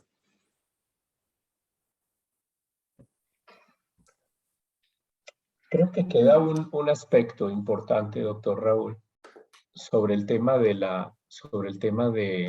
algo que llama Sheila Ben-Habib sobre el tema de la hospitalidad, que yo he acudido como hospitalidad epistémica. ¿Quién es el que invita? ¿Quién pone el texto? ¿Quién valora ese texto? ¿Cómo valora ese texto? Claro, un texto puede decir, en lo político, estos son los dos candidatos y vamos a votar, pero resulta que pues, estos no son los dos candidatos. Estas son las dos ideologías, entonces usted qué opina, pero estas no son las dos únicas ideologías.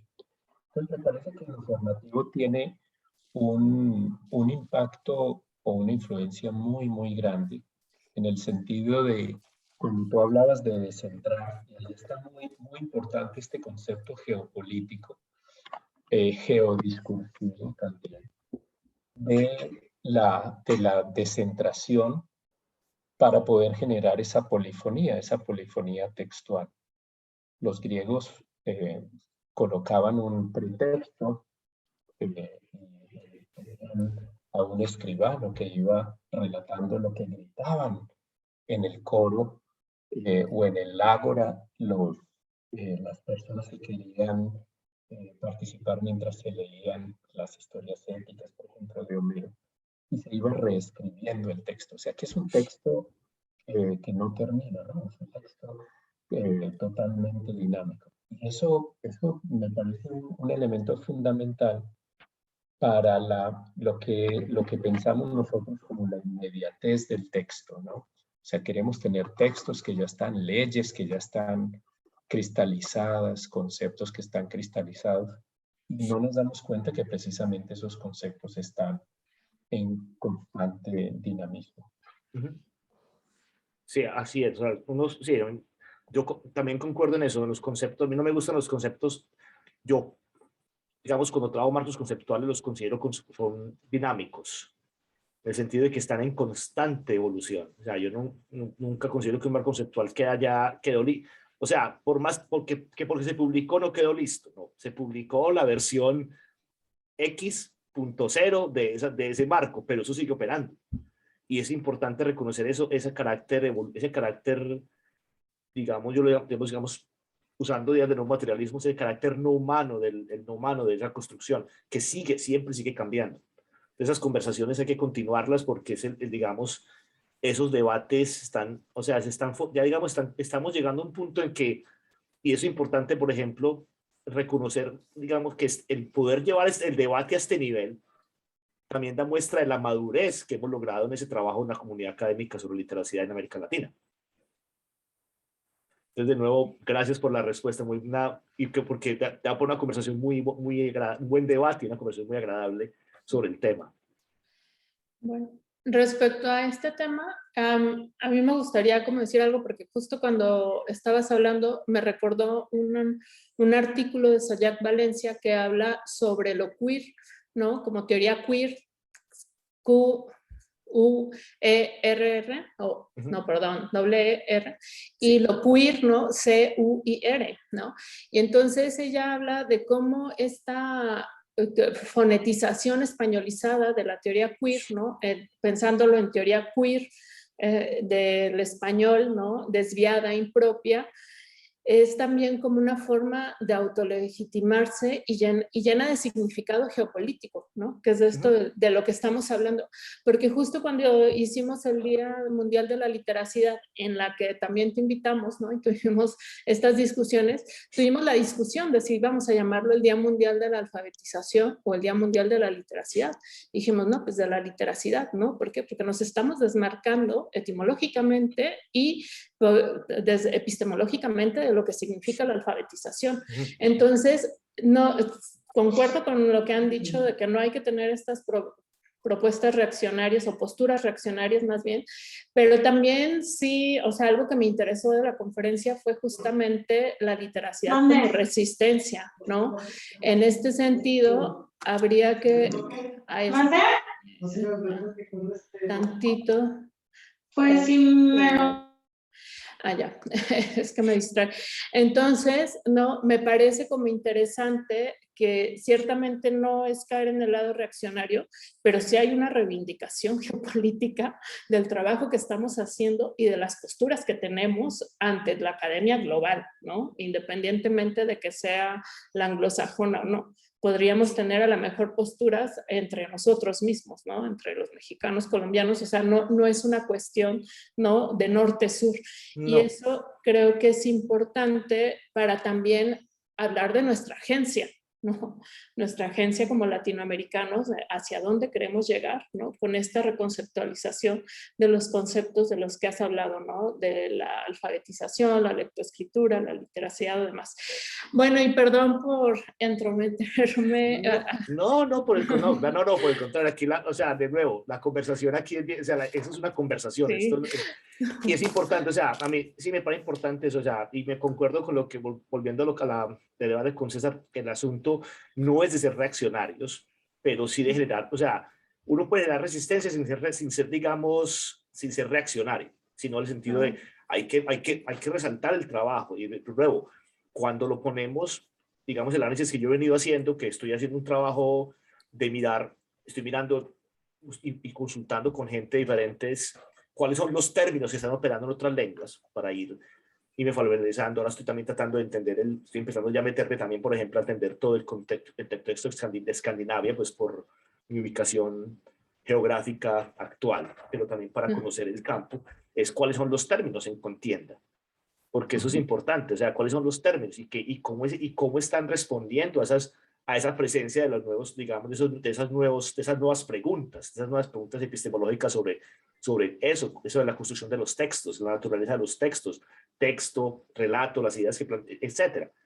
Entonces es importante, y también cómo ubicar, bueno, dónde está Latinoamérica en estos debates, porque insisto, estamos en una posición que ya estamos madurando los debates. Es importante que eso también se ponga digamos, se ponga ahí, se haga saber la madurez de los debates, porque en otros contextos los debates todavía, repito, apenas están empezando. Si es que no se ha hecho la pregunta, nosotros llevamos ya casi 20 años haciéndonos la pregunta y todavía tratando de contestarla, porque son preguntas que con respecto a los conceptos implica romper arraigos, romper apegos conceptuales que tiene, por ejemplo, el concepto de alfabetización. Hay una cantidad de apegos etimológicos y epistemológicos y conceptuales que esas rupturas nunca son fáciles. pero que hay que hacerlas. Claro. Sí, totalmente. Bueno, pero decía perdón para los comentarios de los demás participantes, ¿no? Que déjenme los leo, ¿no? La doctora Patti Cisneros nos dice que ante esta epistemología que propone también se requiere repensar los procesos pedagógicos y didácticos de la enseñanza de las diversas formas de lectura y escritura que ahora reconocemos no se limita a los textos académicos. Correcto. Sí. No sé si la doctora Patti quiere abundar o algo. Bueno, sí, a mí lo que me preocupa mucho es que sigamos enseñando de la misma manera. Es una de las cosas que me preocupa mucho. De que si bien reconocemos esta hermandad entre literacidad y estas pedagogías de las cuales yo creo que nos hace falta trabajar mucho también en las nuevas formas de enseñanza y aprendizaje. Y yo creo que seguir enseñando de la misma manera desde la literacidad es una contradicción en sí misma. No sé usted qué opina al respecto. Completamente de acuerdo, y un saludo muy cordial, Patricia, por la observación. Vuelve al asunto de la pregunta sobre la pedagogía crítica que traía César al inicio. La pedagogía crítica nos invita a que no podemos seguir enseñando de la misma manera. Nos implica transformar la escuela y la escolaridad. O sea, ahí retomo particularmente las ideas de Iván Illich cuando habla de desescolarizar la escuela. Me encantan, pues porque digamos eso es parte de un curso que yo dicto aquí en la UPB sobre introducción a la teoría crítica. Entonces hablamos de pedagogía crítica. Y siempre trabajamos Iván Illich por ese sentido de hay que desescolarizar la escuela. Significa cómo rompemos esos esquemas tradicionales de instrucción, que va a la pregunta que hacía Michelle, y cómo pensamos algo distinto. Pero es que la única forma de pensar algo distinto es, yo he argumentado, yo no puedo crear yo puedo crear desde la epistemología crear instrumentalidad, que es lo que propone literacidad, pero de la instrumentalidad yo no puedo crear epistemología. Yo he dicho, o sea, no, yo de la instrumentalidad no, la epistemología me lleva a la metodología, a la instrumentalidad, a la didáctica, pero el otro camino no es tan claro.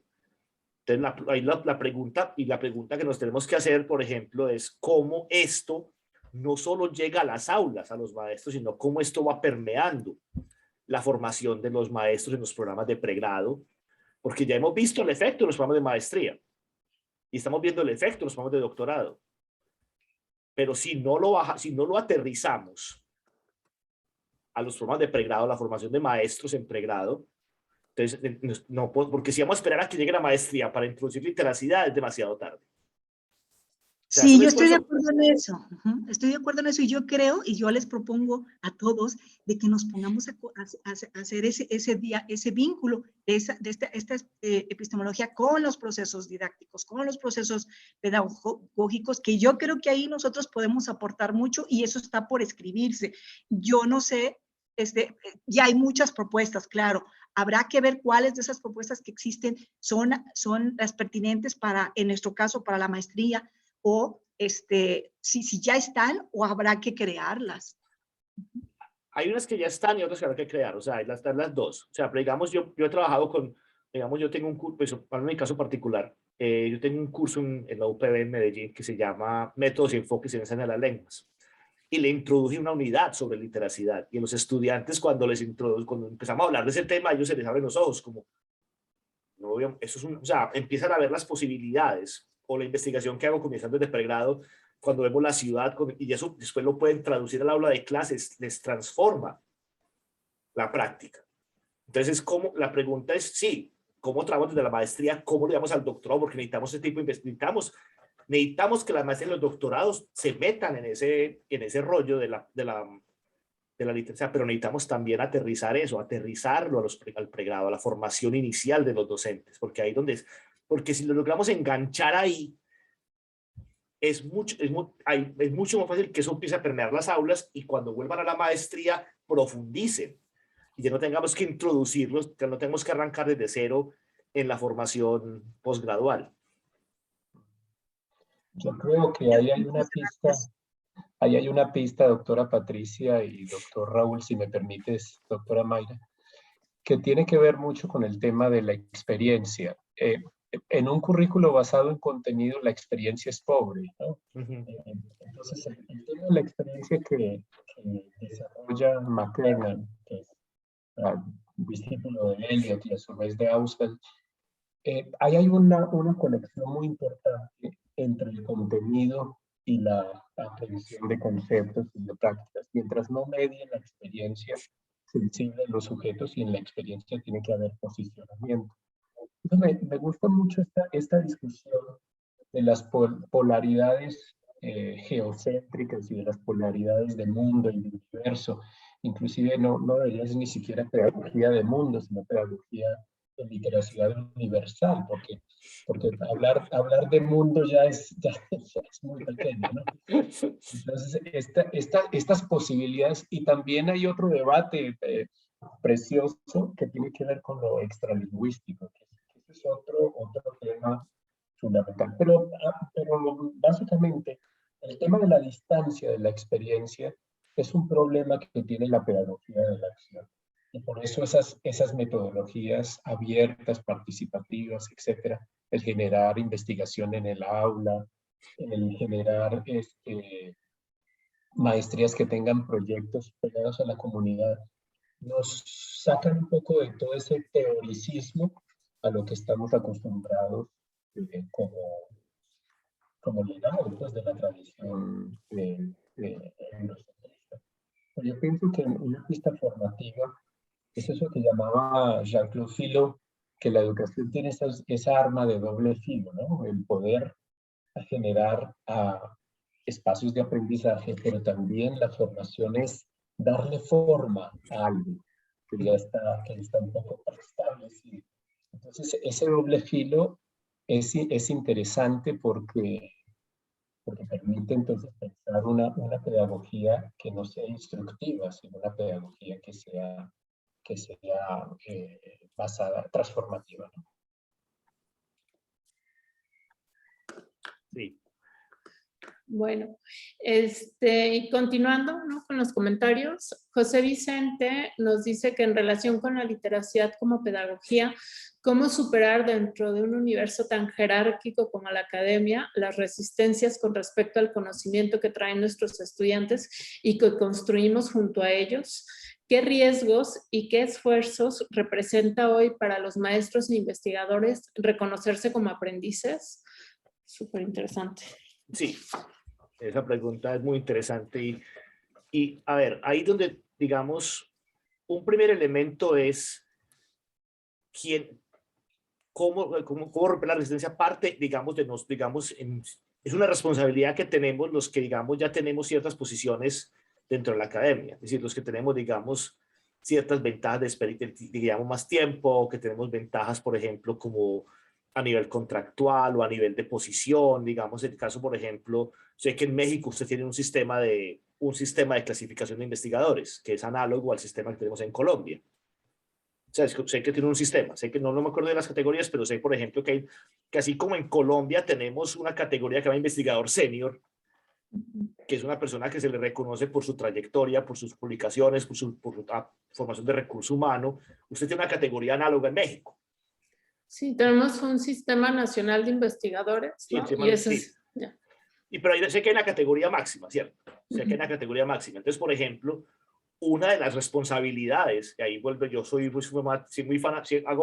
fanático de hacer referencias a la cultura popular y me encanta hacer referencias al principio del hombre araña. Gran poder implica gran responsabilidad. Entonces, ahí donde yo no puedo esperar que los académicos más jóvenes sean los que tomen esos riesgos. Yo no puedo pedirle a los profesores asistentes o recién graduados de los doctorados que tomen los riesgos. No, ¿por qué?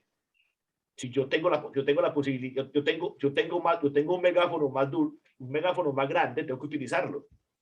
Si yo tomo esos riesgos, lo que muestro es que es posible. Entonces también es parte de cómo se rompen nosotros los que tenemos esas posibilidades y esas ventajas, utilizar esos privilegios al servicio de los estudiantes y no, de nuestro trabajo amplificar las voces y no esperar que sean los académicos que están empezando sus carreras, que apenas están ubicándose, especialmente quienes tomen los riesgos. Es nosotros que tenemos que tomar esa, o sea, yo como investigador, digamos, en el caso mío en Colombia, como investigador senior, puedo tomar esos riesgos porque tengo un currículo que me respalda. Entonces yo tomo esos riesgos y digo, yo no tengo problema en decir, yo hago coautoría con mis estudiantes y se resalta. Y decir, sí, yo tomo la posición de que soy aprendiz en estos temas, porque puedo compensarlo con el hecho de que de la parte conceptual y la parte tecnológica tengo fortalezas. Y también es reconocer el sentido, también es, digamos, ir creando ese sentido de comunidad, de que yo no soy el experto de todo, que es que a veces pues en general, la academia en general tiene un problema, es que a veces nos sentimos incapaces de decirle a un estudiante, hable con tal persona. Entonces, todas las preguntas que llegan, yo es que las tengo que contestar yo. No, pero si hay temas que yo no manejo, pues yo tengo la suficiente, digamos, seriedad ética de decir a un estudiante, mira, ese tema yo lo trabajo y responder así para que vayan aprendiendo que la experticia no es una cosa absoluta. No, contrario, no, mira, yo ese tema que tú me planteas lo he leído, lo he trabajado por los lados, pero mira, la persona con que tú tienes que hablar es tal profesor o tal profesora. En Colombia, en México, donde esté, y decirle, contacta a esa persona. Ahí es como empezamos a romper esos, digamos, esos ciclos jerárquicos es que no, los académicos no todos manejamos todos los temas. E inclusive en un tema como la literacidad, ninguno que trabaja en literacidad maneja todo, ¿no? Por más que uno conozca todo el campo, uno se especializa en temas. Entonces uno lo que hace es ir creando las redes e ir integrando, y desde esas posiciones ir integrando a los estudiantes en esas comunidades de conocimiento, para que nosotros ser espejo y desde ese trabajo que hacemos, las mismas instituciones puedan ver que ese trabajo, que eso sí es posible. O sea, es cómo utilizamos digamos, la ventaja que a veces estamos en tierra alta, algunos tenemos cierta ventaja de estar en cierta tierra alta, utilizarlo como forma, como catapulta.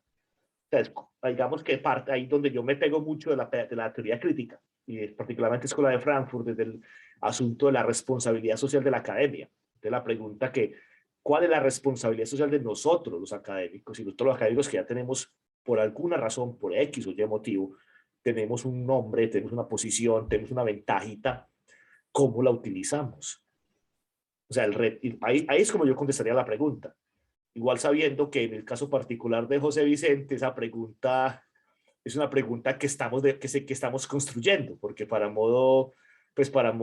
asuntos, digamos, de coloquialidad, José Vicente es uno de mis estudiantes de doctor, es uno de mis estudiantes que recién logró su candidatura a doctor. Entonces, es un estudiante, un candidato a doctor muy brillante que hace unas preguntas muy incisivas. Entonces, es importante, pues como asunto de coloquialidad, hacer la referencia de que José es uno de mis estudiantes. Muy bien. No, pero independientemente de eso, creo que sí es algo que la academia se tiene que cuestionar, ¿no? O sea, yo últimamente he visto un montón de, ¿qué serían? Iniciativas muy interesantes de temas que proponerlos en la universidad es una odisea, ¿no? Es burocrática y demás. Sí. Entonces, también como que las universidades tendríamos que, o sea, no solamente los académicos, sino que la universidad también se tendría que estar repensando a sí misma cuáles son sus procesos, porque es impresionante que la gente pueda ir a cualquier espacio interesante, ¿no? A tomar un curso que en la universidad no se lo ofrecemos, porque tenemos unos currículos súper cuadrados, ¿no? Entonces, sí. Va por muchas aristas, pero bueno, no sé si hay alguna otra intervención, ¿no? De los asistentes. Si no, yo creo que sería bueno dejarlo por aquí porque ya van a ser las 2 horas, ¿no? Que nos planteamos.